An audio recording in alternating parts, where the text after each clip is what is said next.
আসলে নির্বাচনকে বিলম্বিত করা হবে যদি এখানে ঐক্যমত না পৌঁছাইতে পারে। আমরা তো অন্তত সেই নির্বাচনে যাব না, নির্বিশেষ যে নির্বাচন আমাদেরকে, তখন আমাদের সেই ট্রমাটা মনে পড়ে।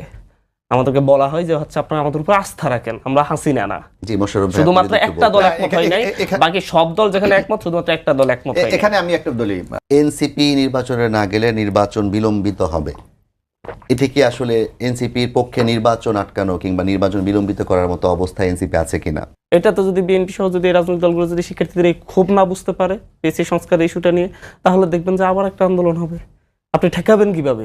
বেবে মোশাররফ হোসেন, আপনাকে দিয়ে শুরু করতে চাই। আজকে প্রধান উপদেষ্টা একটি সভায় কিছু কথা বলেছেন এবং তার বিপরীতে মির্জা ফখরুল ইসলাম আলমগীর, আপনাদের মহাসচিব, তিনি যেটি বলেছেন যে একটা জিনিস আমাদের মনে রাখা প্রয়োজন, সুষ্ঠু ভোটের মাধ্যমে জনগণের প্রতিনিধিত্ব সম্পন্ন সরকার খুবই জরুরি। এবং তিনি আশা প্রকাশ করেছেন প্রধান উপদেষ্টা তার যে প্রস্তাব কিংবা তার যেই প্রতিশ্রুতি সেটি তিনি রক্ষা করবেন। একটু জানাবেন, ঐকমত্য কমিশন এদিকে জুলাই সনদ নিয়ে তারা একটা খসড়া তৈরি করে সব রাজনৈতিক দলের হাতে দিয়েছে, মাত্র 2-3 দিন সময় দিয়ে সেটি স্বাক্ষর করতে বলছে। তো সবকিছু মিলিয়ে জুলাই সনদ স্বাক্ষর না করে ভোট কি আসলে আদৌ রাজনৈতিক দলগুলো ঐকমত্যে পৌঁছাতে পারবে কিনা? ধন্যবাদ আপনাকে, ধন্যবাদ আমার সহ-আলোচক কানান মাসুদ সহ সময় টিভির দর্শক সবাইকে আমি শুভেচ্ছা জানাচ্ছি। আসলে ঐক্যমত পৌঁছাতো আসলে একটা কঠিন বিষয়, কারণ এক একটা রাজনীতির এক একটা আদর্শ থাকে, দর্শন থাকে, তার এক একটা দৃষ্টিভঙ্গি থাকে। সবগুলি তো এক জায়গায় আপনি কখনো করতে পারবেন না। আর যদি সেটা হয় তাহলে সেটাকে তো গণতন্ত্র বলা যাবে না, কারণ নানা মত পথকে এক জায়গায় নিয়ে এসে যদি আপনি একটা সংখ্যাগরিষ্ঠের মতামত একটা সিদ্ধান্ত নিতে পারেন, সেটাই গণতন্ত্রের সবচেয়ে বড় সফলতা। ঐক্যমত কমিশনে আপনি দেখেন, আমি যেটা দেখেছি যে ঐক্য কমিশনের সহসভাপতি জনাব আলী রিয়াজ, উনি বলেছে 20টার মধ্যে 12টা হয়ে গেছে। জি, 12টা যদি হয় আপনাদের, আমি মনে করি এটা বিশাল অর্জন। কারণ আজকে আপনি দেখেন বিএনপির একটা আইডিওলজি আছে, জামাতে ইসলামের একটা আইডিওলজি আছে, এনসিপি হয়তো এখনো তাদের আইডিওলজি ঠিক করতে পারে নাই, অন্যান্য দলগুলি আসে। সুতরাং এগুলিকে এক জায়গায় নিয়ে আসা কিন্তু সত্যি কঠিন কাজ। কিন্তু আপনাকে দেখতে হবে যে কোন কোন বিষয়ে ঐক্যমত হয়েছে। এবং আপনি মাননীয় প্রধান উপদেষ্টার বক্তব্য যদি আপনি একটু স্মরণ করেন, উনি বলেছিলেন রাজনৈতিক দলগুলি যেই যে বিষয়ে ঐক্যমত হবে সেইগুলি আমরা আইনে পরিণত করব, বাকিগুলি পরবর্তী সংসদ এসে সেইগুলির ব্যাপারে সিদ্ধান্ত নেবে। এখানে 12টা তো অলরেডি হয়ে গেছে। তাইলে আমি তো মনে করি এটা বিরাট অর্জন যে রাজনৈতিক দলগুলি যে নানা মত পথ থাকার পরে যে 12টা বিষয়ে ঐক্যমত হয়েছে, এবং বাকি 8টাও আরও 2 দিন আলোচনার সুযোগ আছে। এখান থেকে যদি আরও অর্ধেকও হয় তাহলে তো বিরাট অর্জন। তো সুতরাং আমি দেখি না যে আপনি যে কথা বললেন যে নির্বাচনে কোনো অনিশ্চয়তা আছে, আমি দেখি না। এখন হলে আন্তরিকতার ব্যাপার, যে নির্বাচন যারা আয়োজন করবে, অর্থাৎ এই অন্তর্বর্তীকালীন সরকার, তারা কতটুকু আন্তরিক। জামায়াত ইসলামের আমিরও তো আজকে একটা কথা বলেছেন যে যদি বিচারের আগে নির্বাচন হয় তাহলে হচ্ছে একটা ডিজাস্টার তৈরি হবে। না, আপনি এখন দেখেন বিচারের কিছু প্রক্রিয়া আছে, বিচারের কিছু পদ্ধতি আছে। আপনাকে একজনের বিরুদ্ধে অভিযোগ আনবেন, সে তথ্য উপাত্ত নিয়ে দুই পক্ষের মধ্যে মানে বাদী বিবাদীর মধ্যে যুক্তিতর্ক হবে, বিচারক কোনটা সন্তুষ্ট, এটা দীর্ঘমেয়াদী একটি প্রক্রিয়া। আপনি বিচার কি কার উপর চাপিয়ে দেবেন? আমার মনে হয় জামাত ইসলাম যে কথাটি বলেছে, এটা হলো বিচারকে একটা বিদ্যাঙ্গুলি দেখানো। তাহলে তো আপনি যে কোনো যাদের বিরুদ্ধে মামলা হয়েছে তাদেরকে আপনি ফাঁসি দিয়ে দেন, যাবজ্জীবন দিয়ে দেন, তাইলেই তো হয়ে যায়। তাহলে তো আজকে এই যে ট্রাইব্যুনাল গঠন এগুলি কোনো দরকার হয় না। অর্থাৎ আপনি যেই বক্তব্যটা দেবেন বা যেই একটা রাজনৈতিক দল হিসেবে আপনাকে সে দায়িত্বশীল ভূমিকাটা পালন করতে হবে। কিন্তু আমরা দেখি কিছু, এই যেমন জামাত ইসলামে আমরা যদি বলি, দীর্ঘদিন তাদের নিবন্ধন ছিল না, প্রতীকও ছিল না, তাদের অসংখ্য নেতাকে ফাঁসি দেওয়া হয়েছে। সুতরাং তারা হয়তো মনে করে যদি আমরা নির্বাচনটা একটু পিছাতে পারি, নির্বাচন যদি কিছুদিন পরে হয়, তাহলে তাদের হয়তো একটু রাজনৈতিকভাবে সুবিধা হবে। তারা তো অলরেডি 297 আসনের প্রার্থী। ওই তো এইটা দেখেন, এইটা তাদের একটা দ্বিমুখী একটা নীতি। একদিকে নমিনেশন ঘোষণা করছে, অন্যদিকে আবার বলছে নির্বাচন পিছাতে হবে। অর্থাৎ তারা কি চায় এই জিনিসটা সম্বন্ধে তাদেরও নিজস্ব ধারণা নেই। তারপরে এখানে এনসিপির একজন প্রতিনিধি আছে, নেতা আছে, আপনি দেখবেন এনসিপিরও সংকট আছে, আমরা বুঝি, বাস্তবতা নিরিখে তো দলটা এখনো নিবন্ধন পায়নি। এখনো কি নিয়ে তারা জনগণের কাছে যাবে, সেই তাদের ম্যানিফেস্টো কি সেই এজেন্ডা কি তারা এখনো বাস্তবায়ন করতে পারে নাই। অথবা তারা কোন দর্শন নিয়ে রাজনীতি, যে কোনো দলের একটা দর্শন আছে। যেমন আমরা বাংলাদেশি জাতীয়তাবাদে বিশ্বাসী, বহুদলীয় গণতন্ত্রে বিশ্বাসী।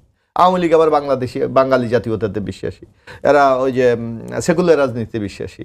আবার জামাতে ইসলামে দেখেন কোরআনের শাসন তারা কায়েম করতে চায়। এক একটা দলের একটা বিশ্বাস আছে। এনসিবির কি আমরা তো জানি না। সুতরাং এনসিবি হয়তো মনে করে যদি একটু নির্বাচন পিছানো যায়, একটু সময় পাওয়া যায়, তাহলে তারা একটু গুছিয়ে নিয়ে হয়তো রাজনীতির মাঠে থাকতে পারবে। তো এই সংকটগুলি তো আছে, আমাদের অস্বীকার করার কোনো সুযোগ নাই, কিন্তু তারপরও দেশটার দিকে আমাদের তাকাতে হবে। আপনি দেখেন 1 বছর প্রায় অতিক্রম হয়ে গেছে, আমাদের কোনো সংকট থেকে কিন্তু আমরা বেরোতে পারিনি। আপনি দেখেন আইন শৃঙ্খলা আমরা কোনো উন্নতি করতে পারিনি এখনো পর্যন্ত, ব্যর্থ হচ্ছে এই সরকার। আজকে দেখেন আমাদের বিনিয়োগ নাই, অর্থনৈতিক সংকট, রাজনৈতিক। আজকে $25 কোটি একটা বিনিয়োগ হংকং থেকে আসার কথা জানা যাচ্ছে।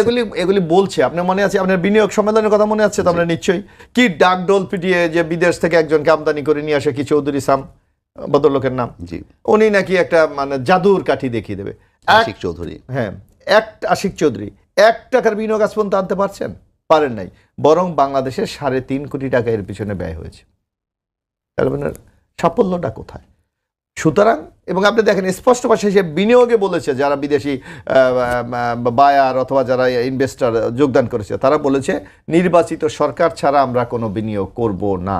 এই সরকার কি এই সহজ শব্দটা বুঝতে পারে না? নিশ্চয়ই পারে, কিন্তু তাদের মধ্যে কোনো উপদেষ্টা বা কোনো মহল, কারণ এখানে তো নানা ধরনের ক্ষমতার বিন্দু আছে। কেউ চায় ইউনূস সাহেব যদি দীর্ঘদিন ক্ষমতায় থাকে তাহলে তাদের কিছু সুবিধা হবে। এই চক্র হয়তো নানাভাবে নির্বাচনটাকে পিছাতে, বিলম্বিত করতে অথবা অনিশ্চয়তা করার জন্য একটা, এই দেখেন একটা নতুন এখনই, আরে বাংলাদেশে তো আওয়ামী লীগের কোনো নামগন্ধই নাই। এখন দেখেন আজকে একটা লোক বাংলাদেশে নাকি আগামী মানে এসবির প্রতিবেদন, হ্যাঁ 8 তারিখ নাকি বাংলাদেশে ওলট পালট হয়ে যেতে পারে। এগুলো এটা জুজুর ভয় দেখানো। কারণ আমরা এর আগেও তো দেখেছিলাম, আওয়ামী লীগ হরতাল ডেকেছে না? এর মধ্যে তো আমরা কি হরতাল ডেকেছিল? তো আমরা টের পেয়েছি হরতাল হয়েছে না ভূমিকম্প হয়েছে নাকি আমরা আলাপ পাইনি। আবার মাঝে একবার ঘোষণা দিয়েছিল যে তারা ঢাকার রাজপথ দখল করবে। আপনি কোথাও খোঁজ পেয়েছেন? অর্থাৎ একটা বার্তা দিতে চায় যে বাংলাদেশে স্টেবল পরিবেশ নাই, হয়তো নির্বাচন করা সম্ভব না। তবে এই জায়গা থেকে যদি আমরা বেরিয়ে না যেতে পারি তাহলে রাষ্ট্র হিসাবে আমাদেরকে চরম মূল্য দিতে হবে। আপনাকে ধন্যবাদ আব্দুল হান্নান মাসুদ। আপনার কাছে আমার প্রশ্ন হচ্ছে, জুলাই সনদ নিয়ে সবচেয়ে বেশি সোচ্চার ছিল এনসিপি। ডিসেম্বরে জুলাই সনদের কথা তারা বলেছিল যে ডিসেম্বরের মধ্যে দিতে হবে। এরপর তো হচ্ছে পরবর্তীতে এমনও বলা হলো যে জুলাই সনদ নিজেরাই কিংবা ঘোষণাপত্র নিজেরাই দিয়ে দিবেন আপনারা শহীদ মিনারে, এমনটাও হলো। এখন যখন জুলাই সনদ স্বাক্ষরের দ্বার প্রান্তে, তখন আপনারা বলছেন যে এই সনদ আমরা গ্রহণ করতে পারি না, যেহেতু এখানে 2 বছর ধরে এই সনদ বাস্তবায়নে, নির্বাচনের পর 2 বছর ধরে সময় দেওয়া হয়েছে। কি বলবেন আসলে? ধন্যবাদ সময় টিভিকে, ধন্যবাদ আমার সহ আলোচক। দেখেন হচ্ছে এখানে একটা বিষয়, আমি তো জার্নালিস্ট হিসেবে আপনার কাছ থেকে আরো স্পষ্ট ভাবে আপনার জানবেন বলে আমি ধারণা করছিলাম। জুলাই সনদ আর জুলাই ঘোষণাপত্র মনে হয় দুইটা না, সেখানে কিন্তু আপনারা এই কথাটা একইভাবে বলেছেন, না, মানে আলাদা করেননি আপনারা আমরা সেই সময়। একইভাবে বলি নাই। আমরা জুলাই ঘোষণাপত্র চেয়েছি প্রত্যেকবারই। জুলাই ঘোষণাপত্র হচ্ছে জুলাইয়ে যে ধারাবাহিকতায় জুলাই এসেছে বাংলাদেশে, সেই জুলাইয়ের স্বীকৃতি দেয়া, সংবিধান লিপিবদ্ধ করা, এটা হচ্ছে জুলাই ঘোষণাপত্র। আর সনদটা তাহলে আপনারা চাচ্ছেন না? জুলাই সনদ, আমরা জুলাই সনদও চাচ্ছি। জুলাই সনদটা হচ্ছে আগামী বাংলাদেশে কি কি সংস্কারের রূপরেখা তৈরি হচ্ছে, এই যে ঐক্যমত কমিশনের যে ঐক্যমত, সেই ঐক্যমতটাকেই জুলাই সনদ হিসাবে সকল রাজনৈতিক দল ঐক্যমত পৌঁছাচ্ছে, সেই স্বাক্ষর করার কথা বলা হয়েছে। দুইটার মধ্যে আলাদা। আমরা 31শে ডিসেম্বর জুলাই ঘোষণাপত্র ঘোষণা করতে চেয়েছি। আমরা এখনো বলছি 3রা আগস্টের ভিতর জুলাই ঘোষণাপত্র না হলে আমরা নিজেরাই জুলাই ঘোষণাপত্র ঘোষণা করব। জুলাই সনদটা রাষ্ট্রের ব্যাপার, রাষ্ট্র দিবে, সকল রাজনৈতিক দলের সাথে ঐক্যমত পৌঁছে। পরিষ্কার করলেন, ভালো লাগলো, আমরাও পরিষ্কার ছিলাম না এই বিষয়টা নিয়ে। এখন জুলাই সনদের যে ইস্যুটাই জেগে এসেছে, আমরা বলছি মৌলিক সংস্কার যেগুলার কারণে বাংলাদেশ রাষ্ট্রটা মাথা তুলে দাঁড়াইতে পারে নাই, যে প্রতিষ্ঠানগুলোকে শক্তিশালী করা হয় নাই বলে, সেই সংস্কারগুলো ব্যতি রেখে যদি জুলাই সনদ হয় তাহলে সেটা হবে জাতির সাথে জাস্ট একটা তামাশা। আপনার সবচাইতে বড় কথা হচ্ছে আমাদের এই জুলাই অভ্যুত্থানটা মূলত হচ্ছে চাকরিতে প্রথম শুরু হয়েছিল। চাকরিতে হচ্ছে ন্যায্য মানে একটা মেধাবীরাই যেন চাকরি পায় এবং তাদের যেন এখানে যেন রাজনৈতিক হস্তক্ষেপ না থাকে, কোনো কোটা না থাকে, এটার উপর নির্ভর করে। আপনার পিএসসি, যেটা মূলত হচ্ছে পিএসসি থেকে যারা ক্যাডার হয় তারাই মূলত রাষ্ট্রটা পরিচালনা করে, সেই নিয়োগ প্রক্রিয়া নিয়ে আমরা কথা বলছি, সেটা সংস্কার প্রয়োজন বলছি, জি কিন্তু সেই সংস্কারের ক্ষেত্রে বাধা হয়ে দাঁড়িয়েছে, এটা নিয়ে আলোচনা করতেই রাজি না। পিএসসি সংস্কার না হলে কি হইতে পারে, ওই যে মনে থাকার কথা 4 দলীয় জোটের শাসন আমলে যে বগুড়া আজিজুল হক কলেজ থেকে 25 জন পুলিশ ক্যাডার হয়ে গিয়েছে, সেটা হতে পারে যদি এটা নিরপেক্ষতা না থাকে। এখন এরপর হচ্ছে দুদকের কথা। দুদক একটি সাংবিধানিক প্রতিষ্ঠান। আমরা বলছি যে হচ্ছে দুদকের নিয়োগ, দুদকের প্রধান কমিশনার কে হবে সেটা একটু স্বচ্ছ প্রক্রিয়া হওয়া দরকার, একটা সাংবিধানিক কমিটির মাধ্যমে হওয়া দরকার। কিন্তু না, এটা হচ্ছে প্রধানমন্ত্রী সুপারিশ ক্রমে রাষ্ট্রপতি করে না, প্রধানমন্ত্রীর হাতে থাকতে হবে। জি। এটা নাকি নির্বাহী ক্ষমতা নাকি হচ্ছে মানে বিএনপির ভাষ্য মতে, আমাদের জুলাইয়ের সঙ্গী যারা হচ্ছে জুলাইয়ের সাথী, রাজপথের সাথী, তাদের ভাষ্য মতে এটা নাকি নির্বাহী বিভাগের ক্ষমতা নাকি হচ্ছে হ্রাস করা হচ্ছে। বাট আসলে কি এটা হ্রাস করা হচ্ছে? সাংবিধানিক পদগুলাই তো হচ্ছে নির্বাহী বিভাগকে প্রশ্ন করার জন্য তৈরি করা, নির্বাহী বিভাগকে চ্যালেঞ্জ করার জন্য তৈরি করা, নির্বাহী বিভাগের ভুলগুলা দেখিয়ে দেওয়ার জন্য তৈরি করা। জি। তাহলে কেন আপনার দুদকে দুর্নীতি দমন কমিশন কেন হচ্ছে স্বাধীন কোনো সংস্থা নিয়োগ করতে পারবে না, স্বাধীন কোনো কমিটি নিয়োগ করতে পারবে না, সেটা প্রধানমন্ত্রী করতে হবে কেন? তাহলে মন্ত্রীদের দোষ, যদি প্রধানমন্ত্রী চোখ রাঙানি দেয় তাহলে হচ্ছে মন্ত্রীদের, না, দুদক তো মন্ত্রীদের প্রধানমন্ত্রী নিয়োগ দেন না, দুর্নীতিগুলা- রাষ্ট্রপতি আসলে। প্রধানমন্ত্রী সুপারিশ করে রাষ্ট্রপতি, বাংলাদেশে এটা আপনিও জানেন আমিও জানি, এটা নিয়ে আলাদা কথা বলার দরকার নেই। এই জাতীয় মেন সাংবিধানিক পোস্টগুলো নিয়ে আমাদের সবচাইতে বড় কথা। পিএসসি সংস্কার, দুদক, নির্বাচন কমিশন নিয়োগ কার্যমালা, এটা কার্যবিধি, এতে রাজি হয়েছে অবশ্যই নির্বাচন কমিশন নিয়ে। বড় বড় যে সংকটগুলো বাংলাদেশে আসলে তৈরি হয়েছে, সেই সংকটগুলো নিরসন না করেই যদি হচ্ছে আপনি একটা জুলাই সনদ তৈরি করেন, এটা যেইলাও সেই কদুর মতো হবে, কোনো পরিবর্তন হবে না। আপনার দুর্নীতি দমন কমিশনকে বিরোধী দলীয় নেতাকর্মীদেরকে হয়রানি করার জন্য ব্যবহার করা হবে। যারা রাষ্ট্র ক্ষমতায় আছে তাদের অপরাধ খুঁজে বের করার জন্য, তাদের দুর্নীতি খুঁজে বের করার জন্য ব্যবহার করা হবে না। এই জায়গাগুলো যদি আপনি ঐক্যমত না হন, শিক্ষার্থীরা তো মানবে না। আমরা যদি এই জুলাই সনদে যে পিএসসি সংস্কার হচ্ছে না, জুলাই সনদে সাইন করে বসি, শিক্ষার্থীরা আমাদেরকে তো বেঈমান ভাববে, প্রতারক ভাববে, কারণ আমাদের তো সেই ট্রমাটা আছে। এখন আমরা যখন বলি যে দুদক, পিএসসি এদের সংস্কারের জন্য মৌলিক সংস্থাগুলো সংস্কার করা প্রয়োজন, এটা নিয়ে কথা বলা দরকার, এদের নিয়োগ কীভাবে হবে, তখন যখন বলতেছে যে আচ্ছা আমরা এটা নিয়ে কথাই বলবো না, ওয়ার্কআউট করব, তখন আমাদের সেই ট্রমাটা মনে পড়ে। আমাদেরকে বলা হয় যে হচ্ছে আপনারা আমাদের উপর আস্থা রাখেন, আমরা হাসিনা না। না, আমরা তো আস্থা কিভাবে রাখবো অতীত বিবেচনা করে? কেন 4 দলীয় জোট আমলে এই বিসিএস এর নিয়োগ বাতিল হয় নাই, প্রশ্ন পাস এবং হচ্ছে জালিয়াতির কারণে? আমরা কিভাবে পিএসসি আপনারা সুন্দরভাবে নিয়োগ দিবেন এটা কিভাবে বিশ্বাস করব? এখন কি সেই ভরসা করার সুযোগ আছে? ঠিক দুদক, যেই দলই আপনারা যখনই ক্ষমতায় গেছেন, হয়তো আমরাও যদি সুযোগ থাকে, হয়তো এনসিপি ক্ষমতায় গেলে এনসিপি একই রকম করতে বাধ্য হবে, যে বিরোধী দলকে কিভাবে দমন করা যায় সেটার জন্য ব্যবহার করা। জাতীয় পার্টি ব্যবহার করছে আওয়ামী লীগের বিরুদ্ধে, বিএনপির বিরুদ্ধে, বিএনপি ক্ষমতায় এসে ব্যবহার করছে আওয়ামী লীগ জাতীয় পার্টির বিরুদ্ধে, আওয়ামী লীগ জাতীয়, এরপর আবার হচ্ছে আওয়ামী লীগ ক্ষমতায় এসে ব্যবহার করছে হচ্ছে বিএনপির বিরুদ্ধে, জামাতের বিরুদ্ধে। দুদককে সবসময় রাজনৈতিকভাবে ব্যবহার করা হয়েছে, কখনো আপনার হচ্ছে দুদককে স্বাধীনভাবে কাজ করতে দেয় না, নামে স্বাধীন। দুদক আমরা সংস্কার নিয়োগ কমিশনের প্রক্রিয়া- কিন্তু যতগুলো সুপারিশ ছিল তার মধ্যে একটা ছাড়া, এবং এটা একটা আইনি বিষয়, আইনগত একটা জায়গায় নির্বাচন মানে তাকে কিভাবে নিয়োগ দেওয়া হবে সেগুলো সহ সবগুলো সুপারিশে তো সবগুলো দল মেনে নিয়েছে। সবগুলো সুপারিশ যেটা মেইন প্রয়োজন, আমরা বলতেছি আপনি আপনার দলের ক্যাডার ছাড়া কাউকে যখন নিয়োগ দিবেন না, এটা আমি নিশ্চিত হয়ে যায়, তখন বাকিগুলো কিছু না। বাংলাদেশের আইনগুলো কীভাবে চলে তো আমরা জানি, বাংলাদেশে তো প্রচুর আইন আছে, পুলিশ কীভাবে চলবে কীভাবে চলবে না। বাট পুলিশ কি পুলিশের মতো করে কাজ করতে পারে? পুলিশ কি আইনের ভিত্তিতে কাজ করতে পারে? কারণ আপনি তখন কোন পুলিশকে কোথায় ট্রান্সফার দিবেন, কোথায় পুলিশকে পোস্টিং করবেন। হ্যাঁ, পুলিশ কমিশনের বিষয়ে একমত হয়েছে। আমরা বলছি মেন সাংবিধানিক যে সংকটগুলো মেনলি তৈরি করা হয়েছে বারবার, যেই প্রতিষ্ঠানগুলোর কারণে, প্রতিষ্ঠানগুলোর নিয়োগ প্রক্রিয়া স্বচ্ছ না হওয়ার কারণে বারবার বাংলাদেশে সংকট তৈরি হয়েছে, আপনার সেই মৌলিক সংস্কারগুলো আমাদের প্রয়োজন। মৌলিক সংস্কার 20টার মধ্যে 12টা হয়েছে, বাকি 8টাও মৌলিক লাগবে। 20টাই মৌলিক সংস্কার না, মৌলিক সংস্কার মেনলি 5টা সাংবিধানিক প্রতিষ্ঠান 5টাই মূলত হচ্ছে বারবার সংকট তৈরি করেছে। সেই 5টার মধ্যে একটা সাংবিধানিক প্রতিষ্ঠানের নিয়োগ প্রক্রিয়ার ব্যাপারে, স্বচ্ছ নিয়োগ প্রক্রিয়ার ব্যাপারে একমত হয়েছে, বাকি 4টা ব্যাপারে একমত হয় নাই। জি, মোশাররফ ভাই, শুধুমাত্র আপনি যদি একটা একটু দল বলতেন। একমত হয় নাই, বাকি সব দল যেখানে একমত, শুধুমাত্র একটা দল একমত হয় নাই। এখানে আমি একটা বলি, আসলে আমাদের দেশে তো আইন আছে, সব বিষয়ে আইন আছে, এখন আইনের প্রয়োগটা কিভাবে হচ্ছে সেটা আমাদের দেখার বিষয়। এখন এবার এই সংস্কারের সবচেয়ে যে জিনিসটা জোর দেওয়া হচ্ছে যে এই যে সাংবিধানিক প্রতিষ্ঠান বা যে প্রতিষ্ঠানগুলি নানা ক্ষেত্রে সংকট তৈরি করে সেইগুলিকে কিভাবে জবাবদিহিতার মধ্যে আনা যায় এবং কিভাবে নিয়োগটাকে স্বচ্ছ করা যায়। যেমন আপনাকে একটা বলি, সংসদ কার্যকরী হচ্ছে না কেন? এটাকে আলোচনার মাধ্যমে এটা চিহ্নিত হয়েছে যে আর্টিকেল 70 সবচেয়ে বড় বাধা। হাজ যুক্ত হয়েছে। এবার কিন্তু স্পষ্টভাবে রাজনৈতিক দলগুলি ঐক্য, আমরা 4টা প্রস্তাব দিয়েছিলাম, বিএনপির পক্ষ থেকে 4টা প্রস্তাব দেওয়া হয়েছিল যে আপনার সংবিধান সংশোধন, বাজেট পাস, নিরাপত্তা, আরেকটা যেন কি, এই 4টা এরা 2টা মেনে নিয়েছে।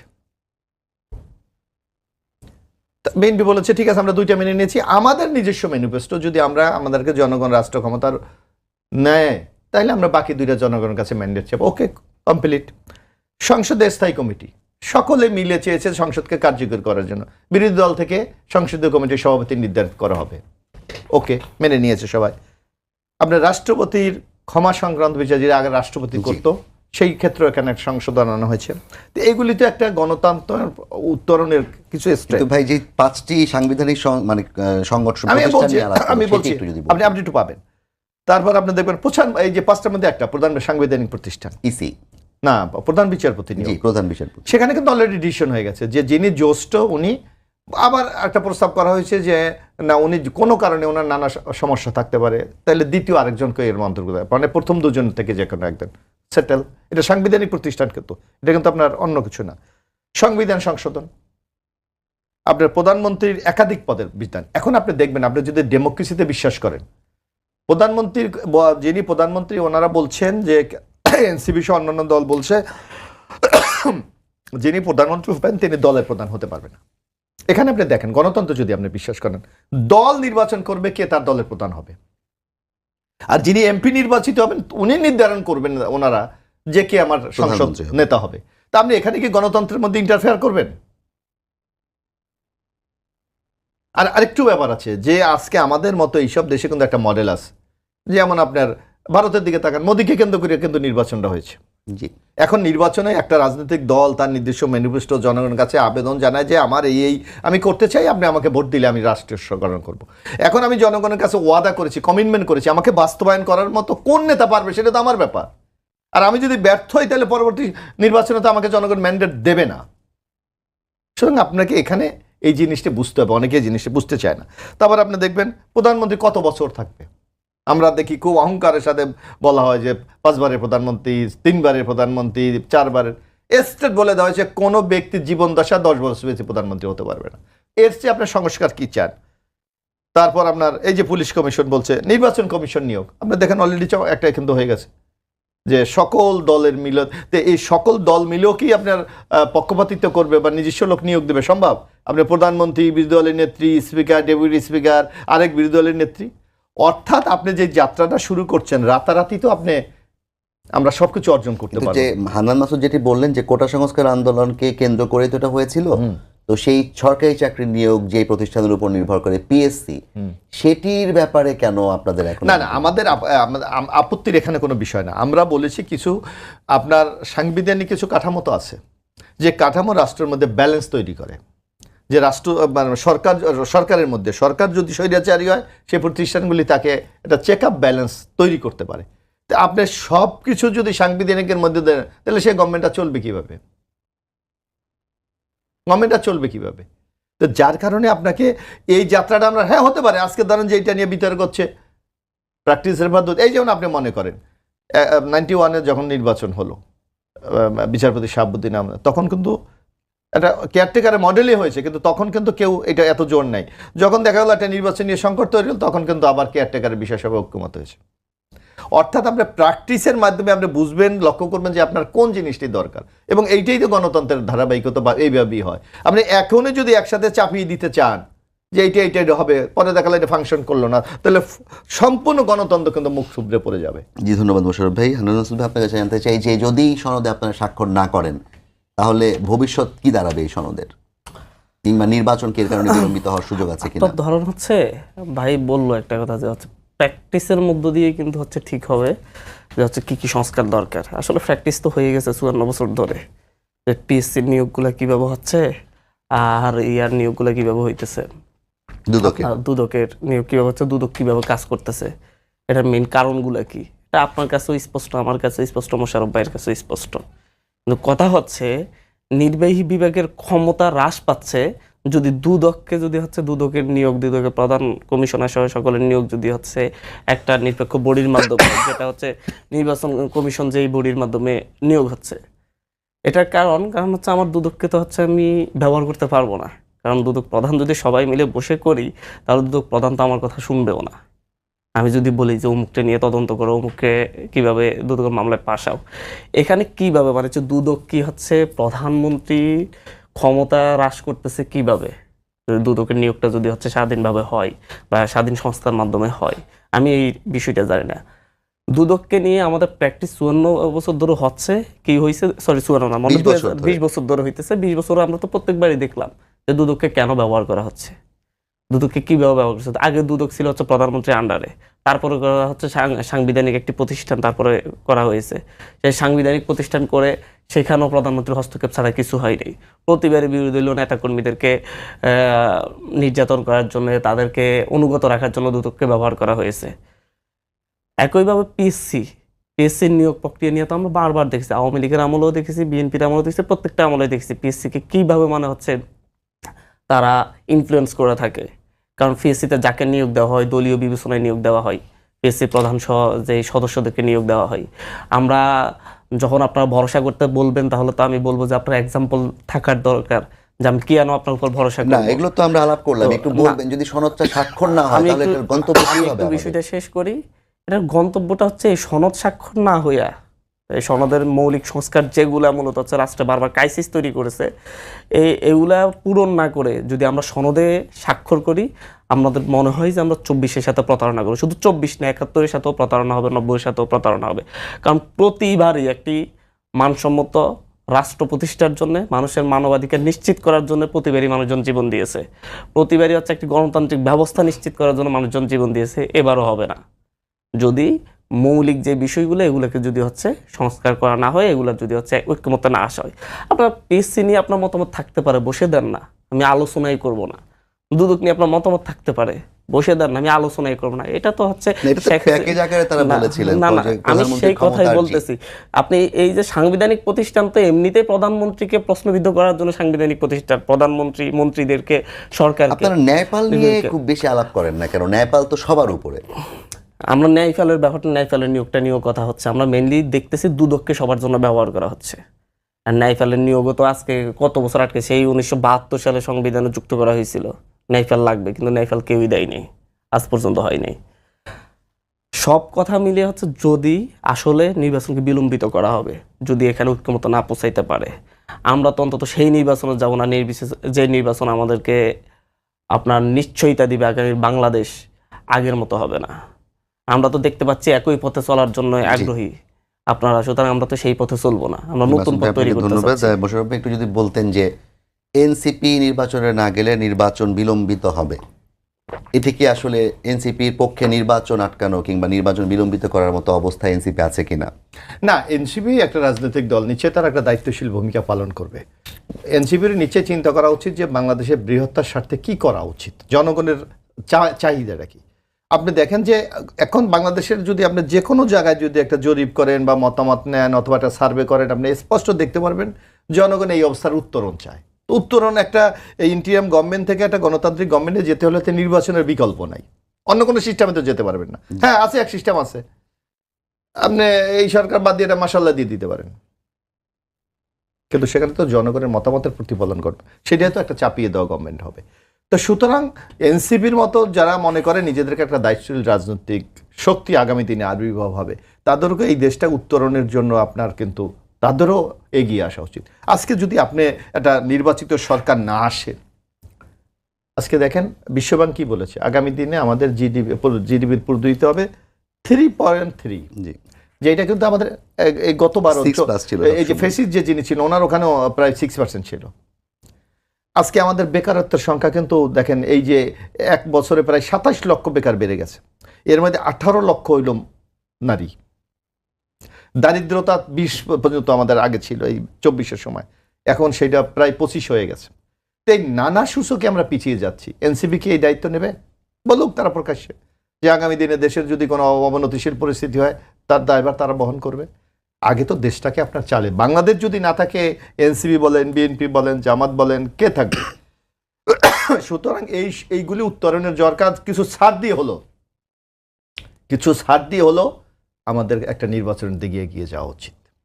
আর যদি আমরা এটা না পারি, শুধু এইটা না, আপনি দেখেন যারা বিগত পতিত ফেসিস্টদের কিন্তু একটা ষড়যন্ত্র আছে। আজকে জিও পলিটিক্যাল একটা ইনফ্লুয়েন্স বাংলাদেশের উপর আছে, যেটা আমরা লক্ষ্য করলাম। হঠাৎ করে আমরা দেখলাম যে মানবিক করিডোর দিতে হবে, হঠাৎ করে দেখলাম আমরা চিটাং বন্দরকে লিজ ইজারা দিয়ে দিতে হবে। এইগুলি তো আমাদের মাথায় আনতে হবে। না, এগুলো হঠাৎ করে না। চিটাগাং বন্দর নিয়ে তো আসলে আওয়ামী লীগ সরকার সময় থেকেই কাজ চলছে। না, আমি বললাম যেগুলি। তারপর আপনি দেখবেন যে পার্শ্ববর্তী একটা দেশ প্রতিনিয়ত বাংলাদেশ সম্বন্ধে একটা প্রোপাগান্ডা চালাচ্ছে। এখানে একটা মুসলিম জঙ্গলিবাদের উত্থান করছে, এখানে সংখ্যালঘু উপরে নির্যাতন হচ্ছে, এখানে মানে গণতান্ত্রিক কোনো প্রতিষ্ঠানগুলি হচ্ছে না, আওয়ামী লীগ সহ এরকম নানাভাবে মানুষের উপর নির্যাতন হচ্ছে। সুতরাং এই সকল প্রোপাগান্ডা থেকে বাংলাদেশকে রক্ষা করার একটাই উপায় আছে, জনগণের ভোটে নির্বাচিত সরকার, যারা এই সকল পরিস্থিতি মোকাবিলা করে বাংলাদেশে এখানে। হ্যাঁ, সংস্কার আমাদের দরকার আছে। আপনি একদিনে তো রাতারাতি সব সংস্কার আপনি করতে পারবেন না, আপনাকে ধীরে ধীরে যেতে হবে। আরেকটি ব্যাপার, হান্নান মাসুদরা আরেকটি জিনিস কেন বুঝতে চায় না, আপনি যেই সংস্কার করেন না কেন এখন, সেটা কিন্তু অর্ডিন্যান্সের মাধ্যমে করতে হবে। রাষ্ট্রপতি অর্ডিন্যান্সের মাধ্যমে এটাকে এখন আপাতত এটাকে আইনে পরিণত করবে, কিন্তু আইনে যদি পরিণত করতে হলে তো আপনার নেক্সট পার্লামেন্ট এটাকে অ্যাপ্রুভ করতে হবে। তো যে কোনো রাজনৈতিক দলের নিজস্ব ম্যানিফেস্টো আছে, তার বিশ্বাস আছে, তার রাষ্ট্র পরিচালনার কৌশল আছে। তারা যদি আপনার এইটা আইনে অনুমোদন না করে, আইনে পরিণত না করে, তাহলে কি হবে? আপনার 111-এর কথা আপনার নিশ্চয়ই মনে থাকার কথা। ফখরুদ্দিন মঈনুদ্দিনের 142টা অর্ডিন্যান্স জারি করছিল, মাত্র 38টা আইনে পরিণত হয়েছে, বাকিগুলি কিন্তু হয় নাই। তো সুতরাং আমাদেরকে সবাইকে ম্যানেজ করে আমরা যতটুকু গণতন্ত্রের পথে যাত্রা শুরু করতে পারি, একটা ওই যে কথাটা আমরা খালি মুখে বলি, সাম্য, মানবিক, সুবিচার প্রতিষ্ঠার একটা বাংলাদেশ তৈরি করতে পারি, তাইলে আমার মনে হয় রাজনৈতিক দলগুলির সার্থকতা। আর যদি এই ক্ষেত্রে ফেইল হয়, ফেসিস্টটা কিন্তু বসে আছে। আপনাকে ধন্যবাদ। হান্নান মাসুদ, আপনাকে শেষ করতে চাই যে কথাগুলো তিনি বললেন, যে আমরা যদি গণতন্ত্রের পথে যাত্রা করতে না পারি তাহলে বাংলাদেশের ভবিষ্যৎই সংকটের মুখে পড়বে। এই বিষয়টি তো অবশ্যই এনসিপির ভাবনায় আছে। এনসিপি তো গণতান্ত্রিক পথে যেতে চাচ্ছে, তারা নির্বাচনও করতে চাচ্ছে। এখন আপনি বাংলাদেশ রাষ্ট্রটা কোন পথে চলবে সেটা আপনি নির্ধারণ না করে যদি আগের পথে চালানোর জন্য যদি আপনি চলে যান, তাহলে তো হবে না। আমরা কিভাবে আপনারা আটকাবো? আমরা আটকাতে হবে না। এই দেশের মানুষজন যেভাবে প্রতিবাদ করতেছে পিএসসি নিয়ে, সারা দেশের সকল শিক্ষা প্রতিষ্ঠানের শিক্ষার্থীদের মধ্যে একটা পিএসসি সংস্কার হচ্ছে না, এটা নিয়ে একটা ক্ষোভ তৈরি হয়েছে। এটা তো যদি বিএনপি সহ যদি রাজনৈতিক দলগুলো যদি শিক্ষার্থীদের এই ক্ষোভ না বুঝতে পারে পিএসসি সংস্কার ইস্যুটা নিয়ে, তাহলে দেখবেন যে আবার একটা আন্দোলন হবে। আপনি ঠেকাবেন কিভাবে? আমি সেই কথাটা বলতেছি। আমি বলতেছি এনসিপি নির্বাচন আটকাতে চাচ্ছে না, নির্বাচন আটকাতে চাচ্ছে যারা হচ্ছে মৌলিক সংস্কারগুলোতে একমত হচ্ছে না, ওয়াকআউট করে বের হয়ে যাচ্ছে, আলোচনা করতে রাজি হচ্ছে না, তারা নির্বাচন আটকাতে চাচ্ছে। তারা যদি একমত হয় তাহলে তো নির্বাচন হয়ে যাচ্ছে। আপনি এই ইস্যুগুলোতে আপনার কি সমস্যা, যে দুর্নীতি দমন কমিশনার, দুদক কমিশনারটা একটা নিরপেক্ষ সংস্থার মাধ্যমে বা হচ্ছে আপনাদের যে বডিটা তৈরি করা হয়েছে, প্রধান সরকারি দল বিরোধী দল সহ সবাই মিলে নিয়োগ করবে, সেটাতে আপনার কি সমস্যা? এটা কি আপনি তার মানে কি আপনার উদ্দেশ্য সৎ না? আপনি তার মানে কি এদেরকে বিরোধী দলের বিরুদ্ধে ব্যবহার করতে চাচ্ছেন? সবাই মিলে বসলে তাহলে সকলের বিরুদ্ধে ব্যবহৃত হবে, সকলের অন্যায় বিচারগুলো খুঁজে বাইর করবে, এই জন্য রাজি হচ্ছেন না। আর পিএসসিতে আপনি সংস্কার করতে সমস্যা কি? পিএসসি একটা নিরপেক্ষ লোকজন খুঁজে বের করে আপনি বসাবেন, আপনারা সবাই মিলে। আমরা তো বলছি না যাচ্ছে যে বিরোধী দলে থাকবে, সরকারি দলে থাকবে, স্পিকাররা মিলে বসে তারা ঠিক করবে যে কে পিএসসি প্রধান হবে। সেটাতে আপনার সমস্যা কি? আপনি কি নিজের মন মতো বসাইতে যাচ্ছেন যাতে করে বগুড়া আজিজুল হক কলেজের মতো করে 25 জনকে পুলিশে ক্যাডার বানাইয়া দিতে পারেন? আমাদের প্রশ্ন তো এইগুলাই। আপনি এগুলা যদি সদুত্তর না থাকে, আপনি যদি এগুলা নিয়ে আলোচনাই করতে না চান, তাহলে নির্বাচন কিভাবে হবে? ধরুন নিরপেক্ষ দুদক কমিশনার আসলো, কিন্তু তারা রাজনৈতিক সরকারের চাপে, রাজনৈতিক সরকারের নির্দেশনাই মেনে নিল, তখন কি পরিস্থিতি দাঁড়াবে? তখন তো অবস্থা বুঝে সেই অনুযায়ী বাংলাদেশের মানুষই কথা বলবে। ধরুন অনেক কিছুই হইতে পারে, ধরেনি সরকার নির্বাচিত হয়েই আসলো, আবার শেখ হাসিনার মতো আচরণ শুরু করলো। ধরে নি যে তত্ত্বাবধায়ক সরকার এখন রাজি হলো, আবার গিয়ে তত্ত্বাবধায়ক সরকার বাতিল করে দিল। ধরে তো আমরা অনেক কিছুই নিতে পারি, তাই জন্য কি আমরা কিছুই করবো না? না গেলে সে যে সনদে স্বাক্ষর করতে যে কথাটা দিচ্ছে, আজকে তো মিডিয়াতে রেকর্ডেড, এটা দেশের মানুষ বিচার করবে তাদের। তখন আমি বলতে চাচ্ছি আপনাকে এখন এই জুলাই পরবর্তী অবস্থায় আপনি যদি এই মৌলিক জায়গাগুলোতে একমত হতে না পারেন, আলোচনা করতে না পারেন, তাহলে তো আপনিই নির্বাচন ঠেকাচ্ছেন, আপনি অন্যকে দোষ দিবেন কেন? জি আপনার শিক্ষার্থীরা যদি কালকে যদি বলে আমি নিরপেক্ষ পিএসসি চেয়ারম্যান নিরপেক্ষ চাই এবং নিরপেক্ষ নিয়োগ কীভাবে হবে তার নিশ্চয়তা চাই, আমি ক্যাডার হতে চাই, আমি চাই না এখানে রাজনৈতিক ইনফ্লুয়েন্স থাকুক, যে বাইবাতে যাওয়ার পরে দেখা যাচ্ছে যে হচ্ছে যারা রাজনৈতিক পরিচয় ছাত্রদল করলে, যে বিএনপি সরকার থাকলে ছাত্রদল করলে নিয়োগ পাচ্ছে, জামাত থাকলে শিবির করলে নিয়োগ পাচ্ছে, বাকি কেউ পাচ্ছে না। এভাবে যদি হয় তাহলে এরকম তো সন্দেহ তো শিক্ষার্থীদের মনে দানা মারতেছে, তারা যদি রাস্তায় নামে আপনি এদেরকে ঠেকাবেন কিভাবে? জি মাসুদ ভাই, আপনাকে ধন্যবাদ। আমি মোশাররফ ভাই আপনার কাছে 30 সেকেন্ড শুনতে চাই। আজকে প্রধান উপদেষ্টার কথা বলেছেন, মাঝে মাঝে ভয় হয় জুলাই শিক্ষা ক্ষয়ে যাবে, আপনারও কি ভয় হয় কিনা? অবশ্যই হয়। আমরা যদি ঐক্যবদ্ধভাবে এই পরিস্থিতি মোকাবেলা না করতে পারি তাহলে তো অবশ্যই দুর্যোগ আমাদের মধ্যে নেমে আসবে। এই যে আপনি দেখেন ঘোষণা হলো যে 8 দিন কি বিশেষ সতর্কতামূলক অবস্থা, 12 দিনের। হ্যাঁ, তো নিশ্চয়ই একটা ভয় আতঙ্ক শঙ্কা তো আছেই, যার কারণে তো রাষ্ট্র এই পদক্ষেপগুলি নিচ্ছে। সুতরাং রাষ্ট্রের উচিত এই জায়গাগুলিকে প্রোটেক্ট করে আগামী দিনে একটা জি গণতন্ত্র। অনেক ধন্যবাদ দেবী মোশাররফ হোসেন এবং আব্দুল হান্নান মাসুদ আপনাদের দুজনকে। আমরাও প্রত্যাশা করি যেই সংকট কিংবা যেই সমস্যার সম্ভাবনা তৈরি হতে যাচ্ছে সেগুলো খুব শীঘ্রই সমাধান হয়ে যাবে এবং বাংলাদেশের গন্তব্য সত্যিকার একটি সুন্দর বাংলাদেশের দিকে যাবে। সবাইকে